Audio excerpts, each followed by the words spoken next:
Welcome to Espiritu Coffee Chats, the podcast where we blend wellness, spirituality, and business to help you live with intention and balance. We're your hosts, Valerie and Arlene, two Latina entrepreneurs here to guide and grow with you. Welcome back to Espiritu Coffee Chats. I'm your host, Valerie, and I'm here with my co-host, Arlene. And today we're talking about some really fun stuff. We're going into human design. Whoop, whoop. So today we're going to be talking specifically about the Splenic Center, and I'm going to let Arlene lead here because she is the queen of human design, and if you guys have been listening for the last few episodes, you know that I completed Arlene's certification course, and so I am learning from my teacher in real time. Yay. And Valerie has just been such a sponge, and we will definitely be diving into the spleen. You will have a perspective of somebody who has a defined spleen, which is me, and then Valerie, who has an undefined spleen. And the reason why that is so important is because whether you have it defined or undefined, you still need to pay attention and listen because you're going to realize how it expresses. And so this is such a good example because she is the undefined and I am defined, and how we can play off of each other, but also how the undefined works, and then my perspective on how the defined works. So we are going to jump into some fun themes. And the theme for this episode is the Splenic Center, also known as the fear gates. With human design, everybody's like, what the heck is a spleen? If you've watched Love is Blind England, you'll know and remember this guy was talking about the spleen, and he listens to his spleens, and his spleen talks to him and all this stuff. And if you haven't watched it, go watch it. But he was actually like not the best example of human design and how to use human design. But I just thought I'd mention that because that was like a funny episode for me to watch. So the spleen is here to really support us. It is one of the longest energy centers. So in human design, there are 9 energy centers. We won't go through all of them today, because for this episode, we're focusing on the spleen itself. She is the queen today. And I would say it comes from a very feminine energy, actually. Oh, yeah. I would say like the root center, the sacral is more of a masculine. To me, if I'm going to label this, I would say it's more feminine because it's very passive. And, you kind of need to slow yourself down in order to listen to what the spleen is going to be giving you, the energetics of it. And so the spleen, because it was one of the first human design energy centers for us to come into, it is one of the oldest. It's where our reptilian brain lives. I mean, obviously we know we have a brain and it's all there, right? But when it comes to the body, if you've ever been in a flight or fight, right? If you've ever been driving a car and you thought, oh my God, like this car was coming towards you, and you reflex really fast, or you put your arm against somebody else who you think like is going to run into the windshield. That is a reflex. Yeah. That is the fear. That is the body responding to the environment. And so our body is responsive to fear, which is through our reptilian brain. So just think that the fear center is a old, archaic part of you. It's survival instincts. It's where the reptilian brain lives, and it's where the body reacts from. So just wanted to clear that up. It's one of the oldest energy centers. If you're like a one profile like I am, I like to know all the things. And then after that, there were other spleen centers that came about into existence. So the youngest one, if you were wondering, is it's a mix between the G center and the emotional center. So just know that the spleen center has been around since mankind has evolutionized or whatever, and we needed it because we needed to figure out, could we eat this berry from this bush? And okay, could we touch this animal and get close to it? So it's kind of curious, and it also needs to put itself out in the environment of the world in order to build upon its reflexes. And so now in our modern times, we still have this reptilian brain. We still have this spleen that is working with us on a day-to-day. But how do we manage it in our modern realm? So understanding that it is a part of you that does have this protective element, it's very intuitive, it's running off instincts, and a lot of the gates that are attached to the spleen are labeled as fear gates, and each of them have a certain theme to them, a certain, what would the word be?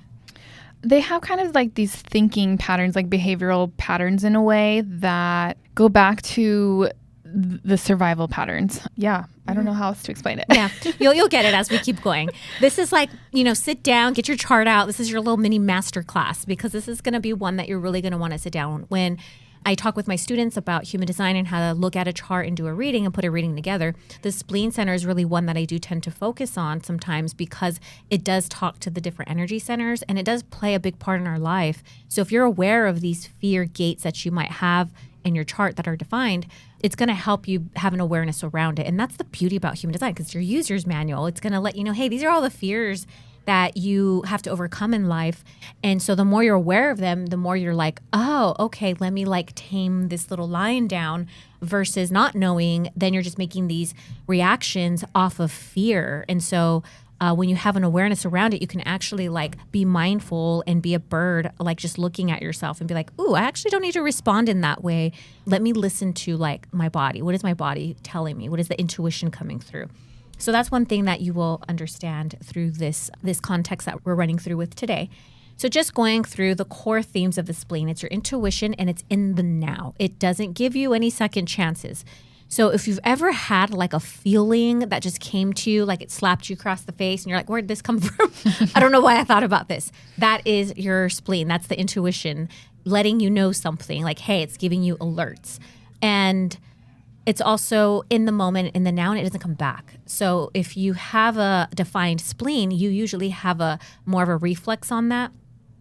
And it's also about survival and health.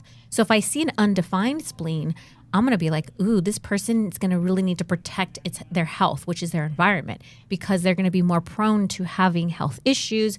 Health issues could look like autoimmune disease, thyroid disease, like all those like hidden little diseases that are in the background. Maybe you get colds a lot.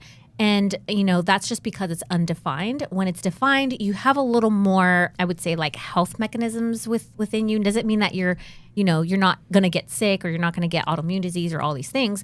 But it's like your body just isn't that sensitive to its environment in that way. Your body is more focused on you overcoming these fears that you were born with, versus when it's undefined, you're just the sponge and you're just here to take in the environment. And because of that, you can just draw in things, and through the people that you're with, through the food that you're eating, all this stuff. Just know that it also governs health. It governs the lymphatic system, your immune system. It's also your body's intelligence, you know. So when you get those little hairs that rise up, that's the intuition, that's the spleen. When you get this like whisper in your head, like that's the spleen. And usually the spleen says no before it says yes. So that's one thing that I've understood and have come to build a friendship with, is that whenever I've had these hard hit no's, it was like, listen to it. Because before I didn't know about human design, and I didn't know that my spleen was like this big old thing. For me, it is in my chart that I would always go against the no's because it didn't make sense in the moment. Right. And now I'm like, oh no, we're listening to this because 5 months from now, I wasn't supposed to talk to Karen, who's going to screw me over 6 months over, right? So that's kind of how it works. Like you don't have all the answers, but your body, your aura, the energetics around you are like, this isn't good for you. That person is not good for you. You don't need all the answers now, but all you need to know is like the body chemistry or the aura of this person is just not vibing with you. And with human design, everything is quantum. We forget that human design is actually the bigger thing about it is your aura, and it's quantum physics. So it's things that you can't see.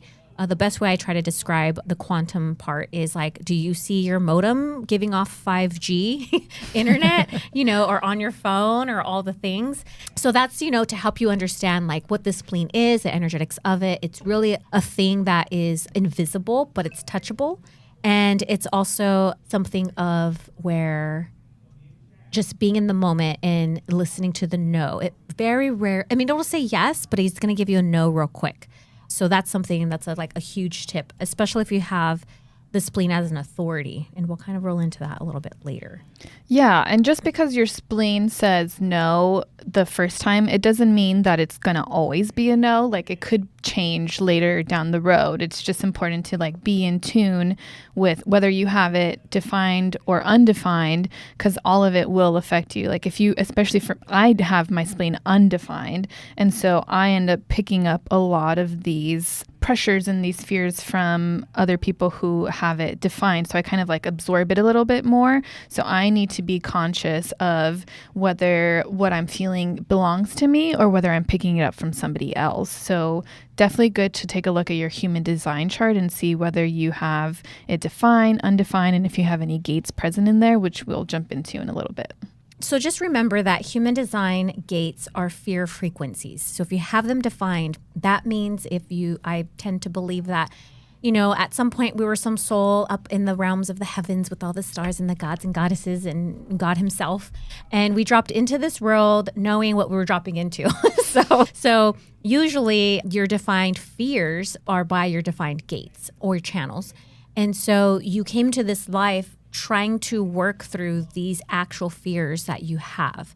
For example, the way I explain this, because in my past life, so North Node, South Node in astrology, your South Node is your karmic past lives, right?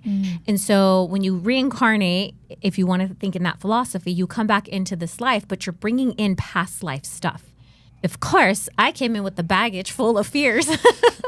And maybe somebody who has open, like Valerie, she has an open, or I would say an undefined spleen, is, she's here to learn other people's fears and process that and understand the realms of that. And I'm here to just focus on my own and deal with those. And if somebody else has other fears, it doesn't really affect me. Unless like I have an undefined gate or something. But for the most part, because the spleen is defined, I have my own set of fears, and that's not going to change no matter what. Valerie, though, when she comes into the realm of other rooms, even next to me, she might not have ever been like, damn, I didn't have a fear of death. Fuck, now I'm scared. Now I'm scared to die. And then she walks away from that person who was talking about death and all this stuff. And then she's like 3 hours later, like, oh, you know what? I don't even know why I was thinking that. Like, I actually feel good now. Interesting. That's kind of how the undefined and the defined works. I like to tell people as an example, when you're an undefined spleen, if you grew up in a home who have parents who just had a lot of fears, let's say they watch news all the time because they had defined gates and that's just, they can handle that. But you were the child who was just like, oh my God, just soaking in all their fears. One analogy I'll give is like a fear of heights. Yeah. So a lot of, kids grow up and they'll have parents that are like, no, we're not going hiking. We're not going to go get away from that cliff or get off the monkey bars or climb down from that tree because mom is scared of heights. There's a fear of death in a sense. So then they grow up, they go into the college dorms, they have a bestie, all the friends go and they go on this hiking trip and they're a little nervous, because they're like, well, I've never done this before, but also like, should I? And then they like, yeah, come on, let's go. So they all go on this hike and then they get to this close edge and they have this fear, but then their friends are like, no, come on, let's go. Like, it's good. Let's keep going. Let's climb higher. And they're like, okay, cool. And then they keep going and they get to the top of the mountain. And all of a sudden they're like, yeah, man, that was a great experience. Like, I missed out so much. And I thought I had all these fears and, I needed everybody to get me out of that. And now I just came to new heights and I see all these beautiful views. So that's an analogy on how an undefined spleen could work. Going into undefined versus open. So if you have your chart in front of you and you're like, I don't have anything attached to it, that just means you're totally open. Your spleen is not defined and there's no gates that are there either. So you're open. So you're like an extra sponge of that. Now, when you're like Valerie and you have a couple gates there, but and it's not colored in, it's white, that just means you're undefined. So there's a difference between open versus undefined. Mm-hmm. And the defined gates are you still have your little fear gates, but they're not as strong as somebody who has a defined human design spleen.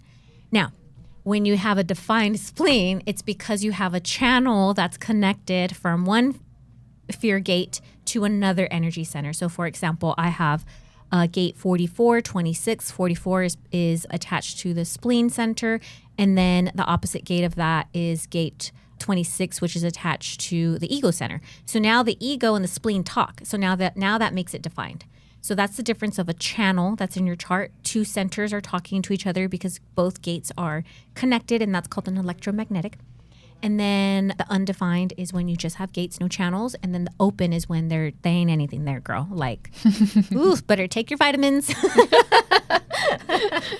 Take your vitamins and be careful of your surroundings. Do you want to add anything before we jump into defining what each gate is? I think just a reminder, like Arlene mentioned earlier, the spleen is tied to like your health, your immune system, your lymphatic system. So being aware of these things, cognizant, whether you're undefined, defined, or open, and taking those extra steps to make sure you're taking care of yourself. Because if you get too caught up in these fears, or you get too caught up in absorbing other people's fears, then it could lead to like burnout. It could lead to like constant questioning. Like maybe you'll go into freeze mode because you're just too overwhelmed to do anything. So just be cognizant of how you're approaching life in general, because it will have an effect on your overall body. And we want you to be healthy, and human design can be a way to help you be in tune with your body and be healthy. Right. Yeah, because fear holds us back from our own intuition, which leading kind of like what we started with in the episode is it's feminine, and us as women, whether you have defined or undefined, you're just naturally intuitive. And so it's listening to that. And that's the point of the spleen. It's here to teach us to go slow, like go to the bush and look at every berry and pick one and put it in your hand. And, how does it feel? Is this one of them that you're going to want to put in your mouth? Like it wants us to taste life in a very slow, intuitive, calm, processed way. So that's something that the spleen is here to show us and give context for us. So now we're going to jump into the next part, which is the fun part. So we've kind of given you a lot of background on what the spleen is, why we need to focus on it, what it's there to do for us. So we're going to go and tap into the gates. And as we go through, I can tap into what it feels to be a defined. And then Valerie will share when we come to hers, the ones that she has undefined, because it's funny because I don't have what she has. And in human design, that is quantum aura and quantum energetics. And usually you'll see two people coming together that you become real close with that has the opposite that you need to learn from, So I think this is such a great example of that. So the first gate that we'll come into is going to be gate 57, and that's the instinct for immediate danger. And in human design, they call it the intuitive clarity gate. So this one's very clairvoyant. It's very like, again, in that moment, in the now, it's there to speak to you and give you clarity. Like literally, that's one of the things that it means. So if you have this gate, that means that you're very intuitive. So I have this gate, I actually have a channel, and I get like hairs raised all the time, goosebumps. That's me, like my spleen telling me like, yes, yes, yes, no, no, no, whatever. I literally like somebody will be talking to me and all of a sudden I'll get goosebumps. And I'm like, okay, tell them something, like reaffirm them, like let them know. And it's like, it's not me. I know it's not me. It's like somebody else. But or even if it does just have to do with me, if I get like a little bodily tingle, I'm like, okay, listen to it. Yes, spleen, what do you want to tell me? So yes, gate 57. So it's also the fear of the future. And this is one that I can definitely understand because with our current political climate, with everything going on, when somebody came into office, I was like, ooh, my fear of the future came out real quick. And my intuition was like, get your stuff together, get whatever you can. I literally went from like, Armageddon's here. Like I need to plan all this stuff. And I just had this strong urge and it really felt like a survival instinct. And so I got, my whole family actually just finished the paperwork last week to have dual citizenship, to possibly, if we need to, the chance to possibly leave the country. And that really all came from that gate 57 because it was in that like the future. And I was like, I just can't get rid of this feeling. I need to really listen to it. But it was in a balanced way. It wasn't like, okay, let me pick up my stuff and move now. Yeah. But it was like more of this balanced. And I'm always worried about the future. And I do notice I catch myself in that. So now that I have an awareness on it, it's actually taking me away from the moment that I'm in now. So that's something where the fear of the future is kind of give you that path of like this like bubble of like what can go on and all this stuff. But it's also call yourself back into the now because this is what this is what's in front of us today. So fear of the future, that's gate 57. And then, but the positive side is that you're super intuitive. Like you probably a little witch. And then the next one would be gate 47 and gate 44. And this is the instinct for recognizing people. Usually people who have this gate are really good salespeople. They kind of have a good understanding on like how to read people. And it's kind of connected to the other half of this gate, gate 26, which is the channel of entrepreneurship. So usually when you have gate 44, you have kind of this like salesy way of like being able to sell to others or knowing like what to buy, what not to buy kind of thing. It's also called the gate of alertness, according to Ra-Uru-Hu. So that's the actual technical name of it. And it's the fear of the past. So again, I have that gate too. I'm like, oh, here I have fear of the future and fear of the past. I'm like, geez Louise. So there's a lot of like life and death stuff that I'm always kind of in the realm of two worlds. But fear of the past, I would say that can come out a lot with trauma. You know, sometimes I literally will have like these old memories and feelings that I can tell my body is like kind of like I'm working against it. And I have to literally be like, nope, it's in the now. Whatever happened in the past isn't going to happen again. And I just have to trust the moment.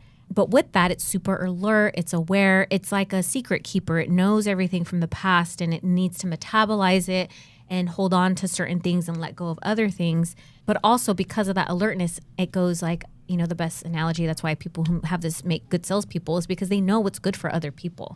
They don't want to sell you a lemon. They don't want to sell you a lemon. They want to sell you a really nice, strong, sturdy car. So it's just knowing what's also good for the other people because they have a heightness of alert. And they don't want to have you have a junky ass car that you had in the past. So they're very aware of that. Do you want to go over the next one?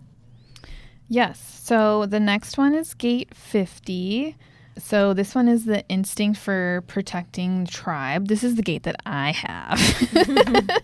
But according to Ra-Uru-Hu, it's technically the gate of values. And the fear that's associated with this one is the fear of responsibility. Fear of either taking on responsibility or taking on too much responsibility. Kind of this awareness of being responsible for the preservation of others, for protecting the tribe. And I really feel that. Yeah. And I definitely in the past have like taken on too much to the point where it's kind of like I end up self-sacrificing myself because I'm like, I'm going to do all of these things to make sure that we are taken care of. And then I take care of myself last. Another way that I have seen it play out is in my business because I am an entrepreneur and trying to lead the business. And so in a way, like I have that fear of being responsible for guiding us and leading us and taking us there. And so when it plays out, it's like I will get stuck in overwhelm or in freeze because I'm just too afraid to like move forward and take action because of the level of responsibility that's placed on me, like trying to make sure that this business is successful and that it leads to a fruitful thing in the future because this business is not just for me. It's for me and Chris, for our families, for generational wealth. So for me, there's like a lot attached to this business being an entrepreneur. And if you're an entrepreneur and you're like, that's not me at all, and I just want it for the money, cool. Love that for you. But for the rest of us who have kind of a social responsibility, like Arlene said, in this day and age with this political climate, I think also being a Latina, like it's just a little bit larger for me in my perspective.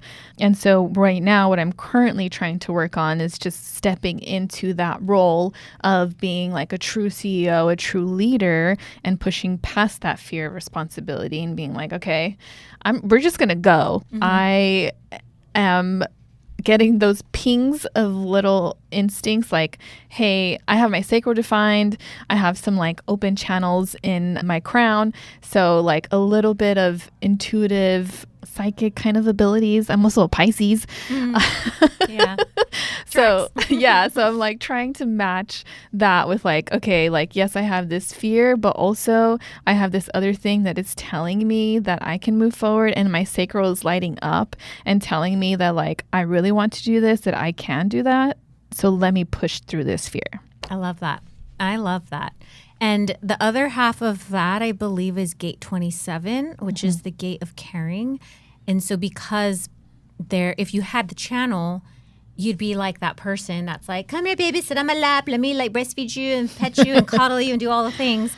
But there's like, because the other half is missing, it's like, well, when do I give this person all of my care and love and nurturing and when do I not? So it's like understanding what that balance is. Yeah. And then it's part of the tribal circuitry, which, like you just said, like it's like a lot for you. It comes out with like the tribe, and your business is kind of like that family, that tribe that you're creating with Chris, and the generational wealth and all that stuff. So it's a very tribal, collective like thinking. It's bringing everything together. So, but I'm glad that you also brought up that, because it's not your authority. That's also important to understand. Like the spleen for me is my authority. So only projectors and very few manifestors are splenic authority. So, but most people are, if they have a defined spleen, they're projectors. So if it's your defined, if it's your authority, one, it's defined, but it's also like how you need to make decisions, and we'll kind of jump into that. But for Val, it's not. It's like she still needs to fall back to her authority. Like, should I take on this responsibility? And if her sacral's lit up and it's like, hell yeah, bitch, it's like, okay, let's do it. And if it's like, then she's like, okay, then there goes my answer. I don't need to push forward. So your authority is always going to help you balance these fear gates, whether they're undefined or defined. And so I think that's something to always remember, that just because you have the spleen defined, it's like it's there to support you with your authority, no matter what your authority is. So the next one is gate 32, which is all about the it's in human design. They call it the gate of continuity. I don't know why I can't say it. Continuity. There we go. Continuity. It's called the fear of failure. There we go. There we go. And I have that one. Yeah. So it's the fear of failure. And in the long run, it's like the highest expression of it, it's the instinct for long-term success. And so with gate 32 being the fear of failure, and me having that, like I've always been afraid of failing in a sense, but it's nice to see my partner, who's also projector, who reflects back to me, and he's like, but you've overcome that a lot, because you put yourself in a lot of situations that like most people wouldn't, who'd be afraid to put themselves, and you'll like just overcome it. And I think part of that in my human design, if you look at your charts, all holistic as well. So I am a 3 profile, and 3s don't mind getting down and dirty. So it's there. I do recognize that there is a feel of failure. And if somebody criticizes, Valerie just had to talk about this before our episode, I do take it to heart, but I also am like, okay, but I don't need to take that person's, whatever their opinion is, as, their failure, their view of me. And sometimes I even used that as momentum to be like, yeah, fuck you, I'm going to prove you wrong, which is probably not the best way of expressing it. But sometimes you just need that motivation to get past your fears. And then at the end of it, that's why I think in the long run, gate 32 is about long-term success, because you have to be okay to fail in order to feel successful. And since that's my human design authority, and I'm a projector, I need to lean into that success, right? The word for a projector is success. So you can have success if you're over here holding yourself back because you're afraid of failure. And it could also look like you being afraid of what people think, you hiding on social media because you're afraid that people might see you make a mistake when you talk, or, you're not talking right. Like I cannot spell for the life of me. And I'm like, I don't care anymore. Like I used to care so much about that stuff. And now I'm like, but what I want to do is bigger than that. Yeah. So I think that's how gate 32 definitely plays out for me. And so it's there to give you something to overcome. Like all these fear gates are here for you to overcome. And also for you to, once you do overcome them, you actually express the highest expression of them. So that's also the beauty of this. It's like, you're just here to really model that, in a sense, like the highest of failure. Yeah, that's fine. But at the end of it, you get success. And then the next one is going to be instincts for, where are we at? Oh, the fear. Gate 28 is the theme of it is meaning, and the fear gate is fear of death. And so when I was doing readings in the past, and I would like kind of get into what these channels and gates were or whatever, and then I'd be like, yeah, it's the fear of death, or they would see it online, or if they read about human design, they're like, fear of death, like and I'm like, it's kind of like the fear of endings. It's the fear of the cycles. So usually when somebody has this gate, it's all about, they need to live their life in cycles, and they usually do. So there's a death and rebirth, So when somebody has this defined, sometimes they can have a fear of ending, let's say a relationship, like a horrible relationship, because they're so afraid of that ending, and they don't trust the cycle of life, like the process of life, right? So they're afraid to end friendships. They're afraid to end anything that they're in sometimes, because especially if they know it's not good for them. Because Yeah. you're like, girl, why are you still with that guy? You know he's not good for you. And they're like, well, because I'm afraid to end it. And it's, well, no. Then if they have that gate, now you know why. So it's also the gate of whoever has this gate is somebody who's going to be going through those deaths and rebirths, and maybe take out death and rebirth and just relabel it with cycles. You know, they're going to go through these cycles of life, and they're here to, you know, again, we signed up for all this stuff. So they're here to walk through these cycles of life, you know, kind of like the seasons change. And so when they don't trust that and they push away from it, then they don't allow the next new bud to come, right? The next new flower to grow for them to actually get past that fear. I actually don't I don't have that one. Thank God. I don't have that one.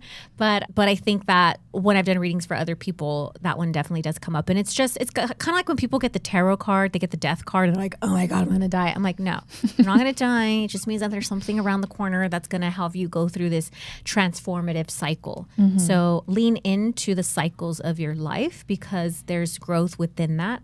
And then that's why it's in the long run it's just correct, you know, it's helping you align with yourself and what your destiny is.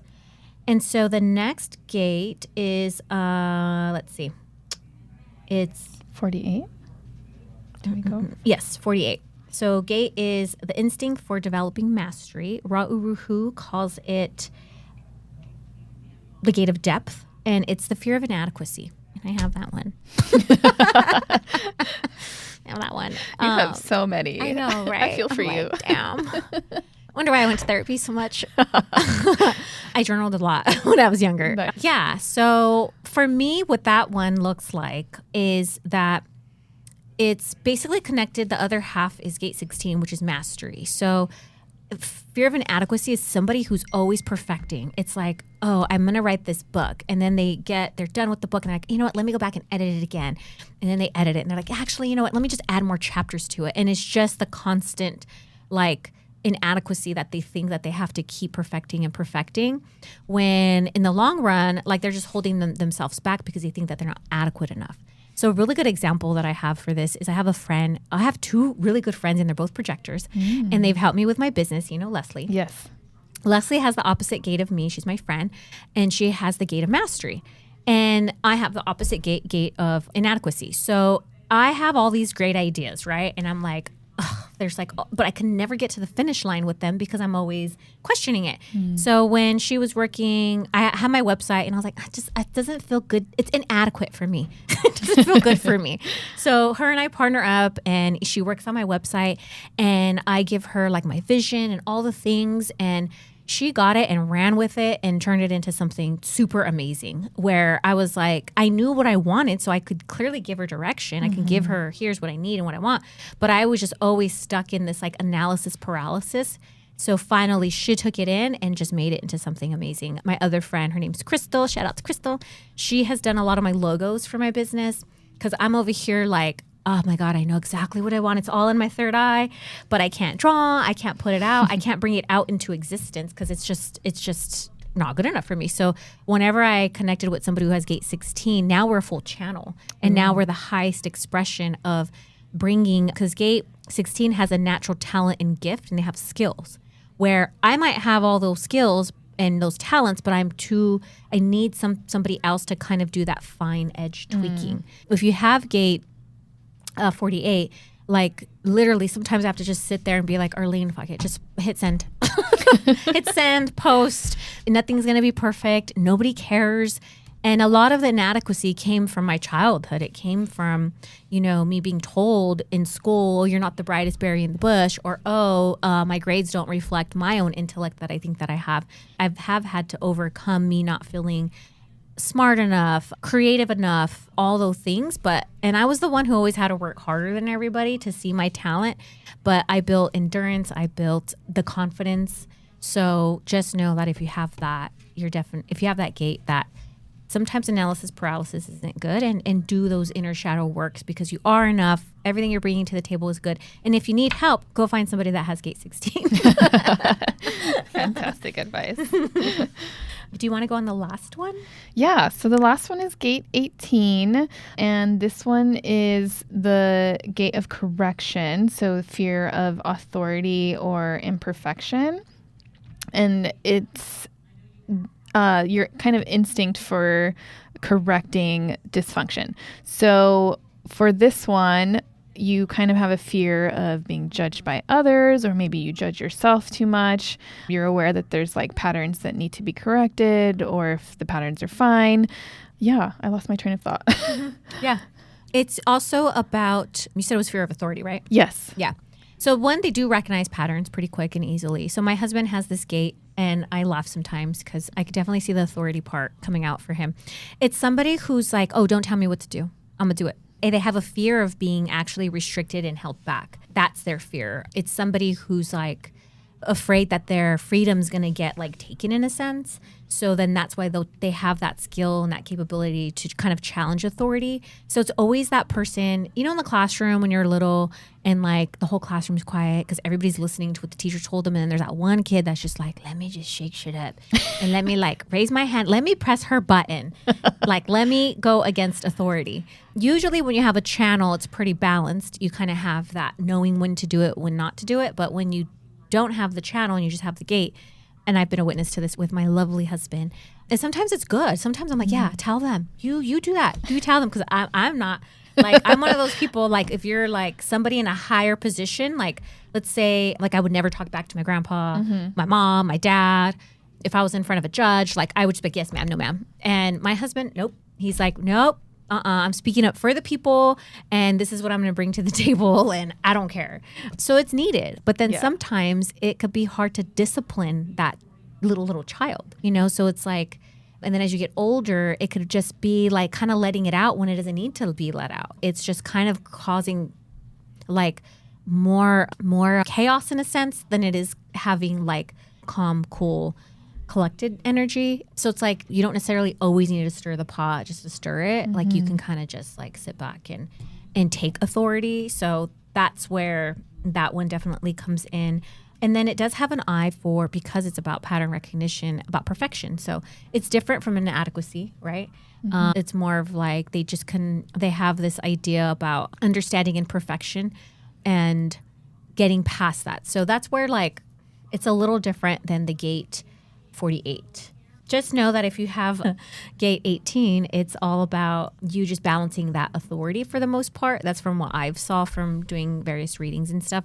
But also that's something too that, the beauty of it is like you are that person who's the raw. You're the one who will speak up against anything that you feel could be a threat. Because remember, there is that intuition, that instinct of the threat of people. Like kind of like right now, we need some voices to go up against everything that's going on politically, right? So you just tend to see these people be very good advocates and advocating for the people and advocating for others. And so that's such a beautiful thing, right? When we see that, because you're like, man, I wish I had them balls.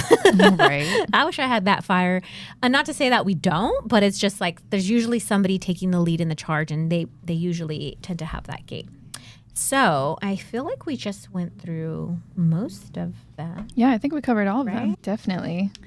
Yeah, and whether you have your spleen defined or undefined, you're gonna have these fears going on, and in order to push past them or to express them in the highest, one thing that I think could be really helpful is sitting with yourself or questioning yourself and asking like, okay, I'm having this fear of responsibility. Like, am I actually not a responsible person? Do I do things willy-nilly? Like, am I taking action uninformed? And for me, all of it's like, no, I'm doing the research. I'm taking these steps for the greater good of the business, for the greater good of our family unit. So I don't need to have this fear. So I think checking in and being like, okay, is this a valid fear? Am I splenic authority? Is it telling me no, that I shouldn't go this? Or am I maybe a different authority like me? I'm a sacral authority. Like, is this just a fear that's coming up and I need to question it and sit with it and see? Or do I actually need to listen and be like, no, you know what? We're going to take a pause. I'm not going to push forward on this. Let me see why I'm doing this. Yeah, I think that's like such a great tip. for you to kind of like, again, sit down, slow down, really see what is your spleen saying to you. Or like the show Love is Blind. But yeah, it's very passive. It's very feminine. It's in the now. It's in the moment.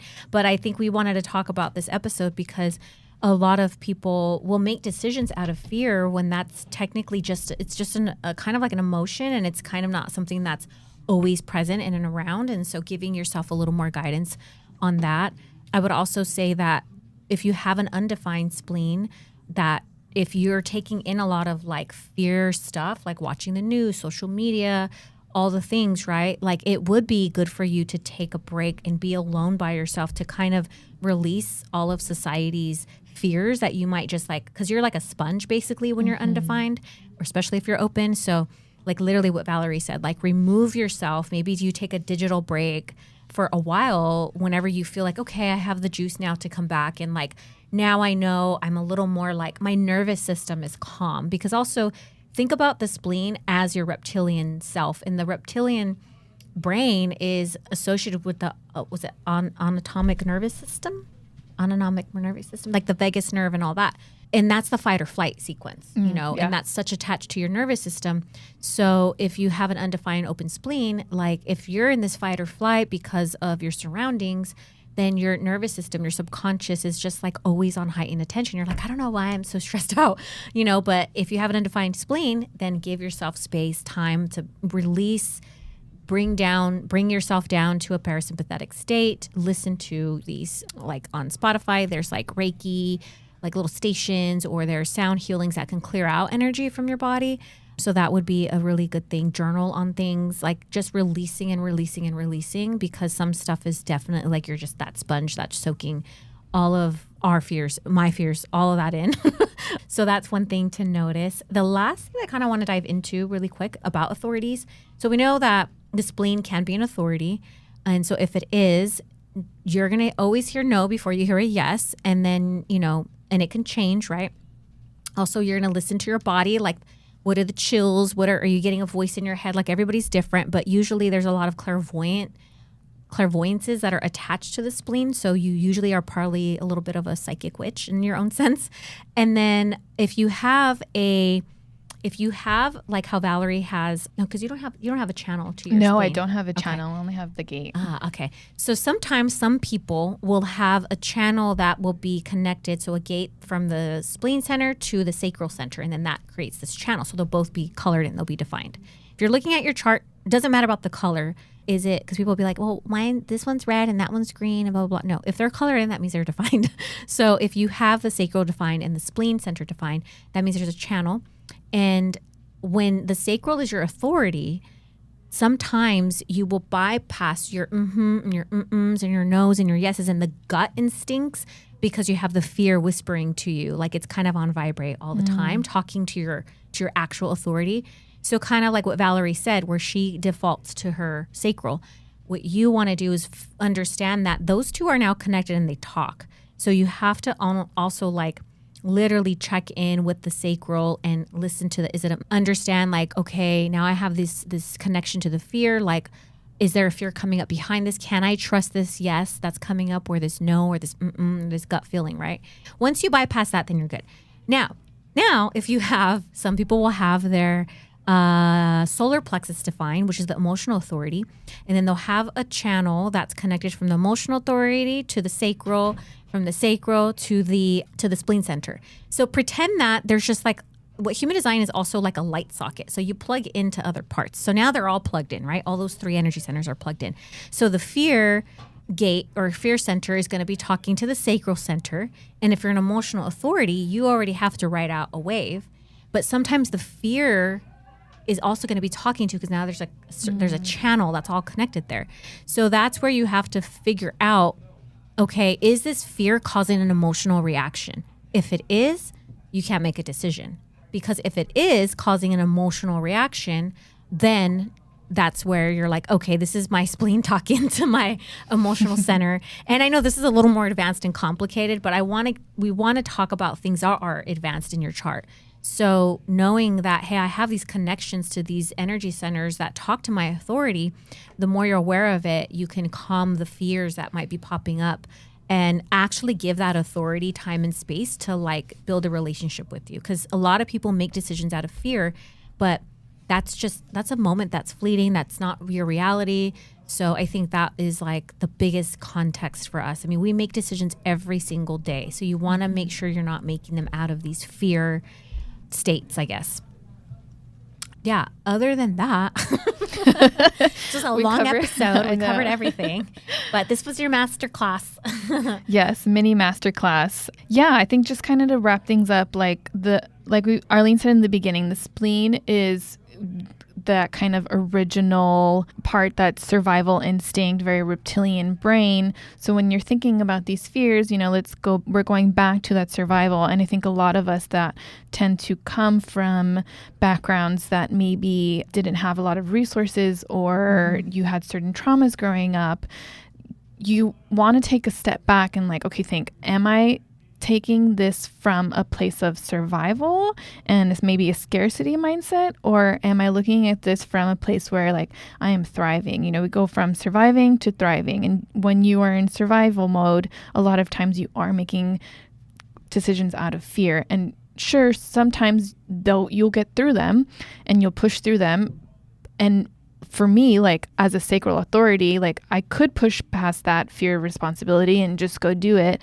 And maybe that came from a decision that came out of a survival instinct, but I didn't listen to my sacral and it wasn't actually lighting me up. So now I'm stuck in this place where I'm in this thing. I've built this thing that I actually don't like. And even though I'm a generator, so I kind of have this never ending energy, like an Energizer Bunny kind of vibe.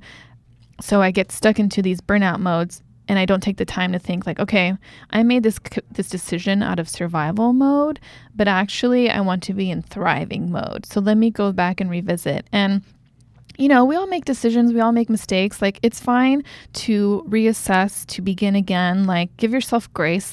We're all in unprecedented times, as we've been saying since freaking 2020. Yeah. So give yourself some grace and, do listen to these pings from your spleen, whether you're undefined, defined, it's like Arlene said, human design is this huge, it's like a large puzzle. So you don't want to just listen to one little piece. You want to look at all of the pieces together. Right. It's such a holistic thing to look at.